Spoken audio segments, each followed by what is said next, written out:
Selamat pagi dan salam sejahtera bagi kita semua. Perkenalkan, nama saya Tanti Timanta Sembiring dari Prodi Akuntansi dengan NPM 178330228 dengan mata kuliah Audit Internal. Di sini saya ingin menjelaskan piagam audit internal pada PT Selamat Sempurna Tbk sehingga dapat diterima oleh semua pihak yang berkepentingan. Piagam ini dikeluarkan dan diatur oleh 1. Peraturan Otoritas Jasa Keuangan Nomor 56/POJK 04/2015 tanggal 23 Desember 2015 tentang pembentukan dan pedoman penyusunan piagam audit internal. 2. Peraturan PT Bursa Efek Indonesia Nomor KIP 00183/BEI 12/2018 mengenai perubahan peraturan nomor IA tentang pencatatan saham dan efek yang bersifat ekuitas dan selain saham yang diterbitkan oleh perusahaan yang tercatat. Tujuan dari audit internal adalah suatu kegiatan pemberian keyakinan atau asuransi dan konsultasi yang bersifat independen dan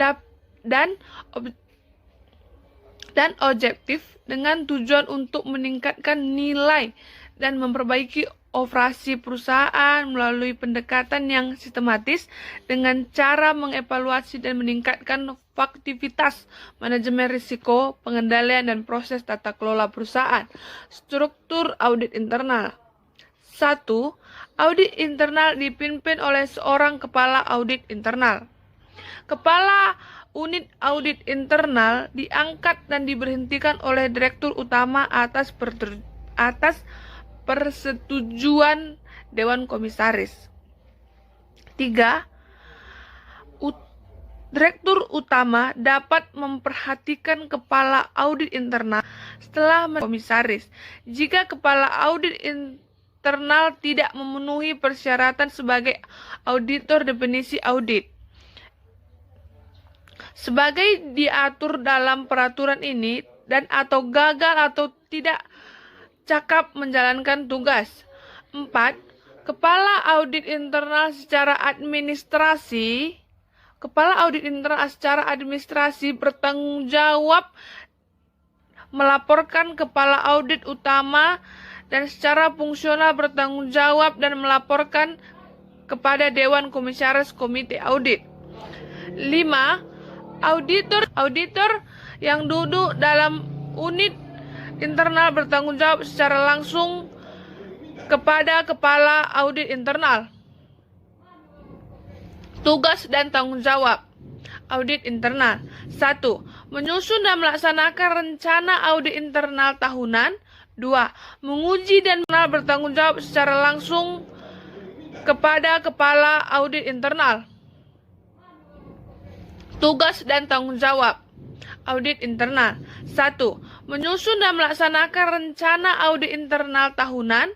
2. Menguji dan mengevaluasi pelaksanaan pengendalian internal dan sistem manajemen risiko sesuai kebijakan perusahaan. 3. Melakukan pemeriksaan dan penilaian atas efisiensi dan efektivitas di bidang keuangan, akuntansi, operasional, sumber daya manusia, pemasaran, teknologi informasi, dan kebijakan dan kegiatan. Wewenang kepala audit internal dan staf audit yang ditunjuk untuk melakukan review khusus atau audit berwenang untuk 1. Memiliki akses gratis dan tidak terbatas ke semua departemen, baik itu dokumen, buku, laporan, informasi, properti, karyawan yang relevan dengan kinerja fungsi audit setiap saat. 2. Mendapat bantuan yang diperlukan dari karyawan di departemen di mana tim audit memerlukan audit. 3. Mendapat bantuan ahli profesional di mana dianggap perlu dari dalam maupun dari luar perusahaan.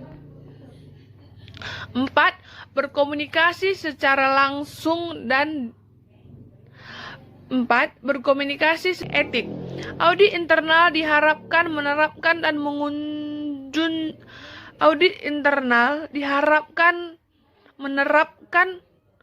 menjunjung tinggi prinsip-prinsip langsung dan 4. Berkomunikasi etik. Audit internal diharapkan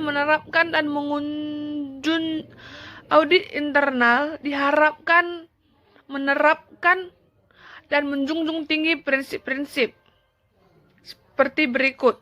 1. Prinsip integritas. Integritas audit seperti 1.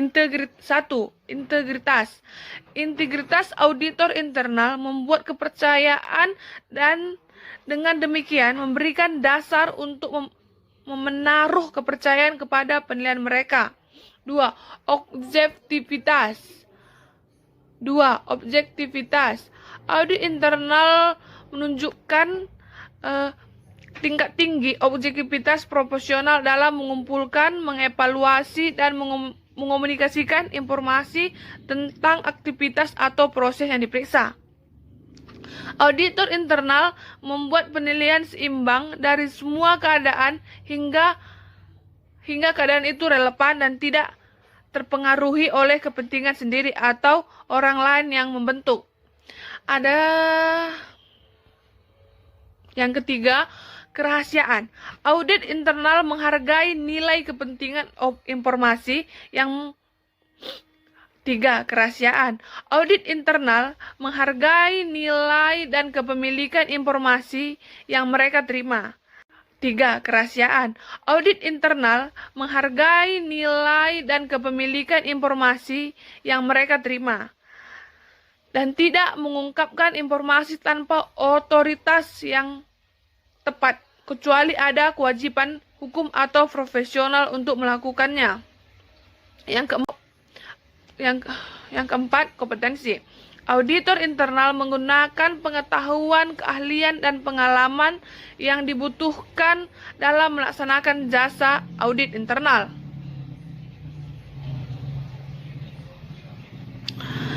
Persyaratan untuk auditor internal.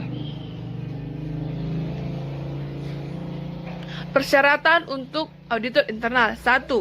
Memiliki integritas keperilakuan yang profesional, independen, jujur, dan objektif dalam melaksanakan tugasnya. Yang kedua. 2. Memiliki pengetahuan mengenai teknis audit Yang kedua, memiliki pengetahuan dan pengalaman mengenai teknis audit dan disiplin ilmu lain yang relevan dengan bidang tugasnya. 3. Memiliki pengetahuan tentang perundang-undangan di bidang pasar modal, peraturan perundang-undangan terkait tugasnya juga.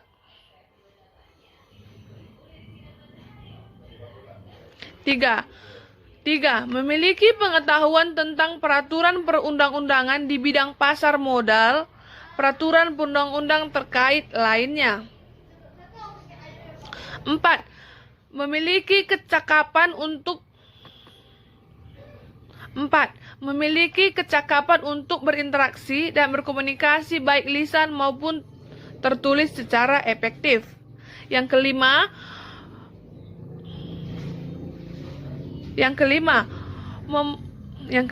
mematuhi standar profesi yang dikeluarkan oleh Ikatan Audit Internal. Standar profesional. Standar